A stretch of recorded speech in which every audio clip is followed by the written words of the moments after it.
আমি ছেড়েই দিতে রাজি আছি সুসভ্যতার আলোক। আমি চাই না হতে নববঙ্গের নবযুগের চালক। আমি নাইবা গেলেম বিলাত, নাইবা পেলেম রাজার খিলাত। যদি পরজন্মে পাইরে হতে ব্রজের রাখাল বালক, তবে নিবিয়ে দেব নিজের ঘরে সুসভ্যতার আলোক। যারা নিত্য কেবল ধেনু চড়ায় বংশী বটের তলে, যারা গুঞ্জা ফুলের মালা গেথে পরে পরায় গলে, যারা বৃন্দাবনের বনে সদাই শ্যামের বাঁশি শোনে, যারা যমুনাতে ঝাঁপিয়ে পড়ে শীতল কালো জলে, যারা নিত্য কেবল ধেনু চড়ায় বংশী বটের তলে। ওরে বিহান হলো, জাগরে ভাই, ডাকে পরস্পরে। ওরে ওই যে দধি মন্ত্রধ্বনি উঠল ঘরে ঘরে।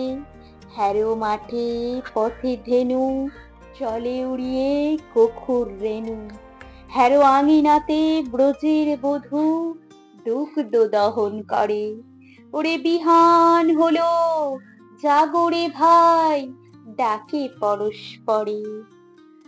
ওরে সাঙন মেঘের ছায়া পড়ে কালো তমাল মূলে।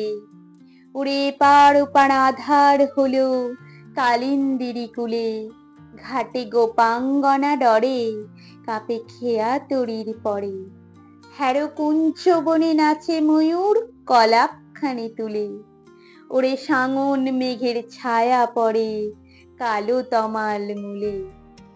মোরা নব নবীন ফাগুন রাতে নীল নদীর তীরে, কোথা যাব চলি অশোক বনে শিখি পুচ্ছ সেরে।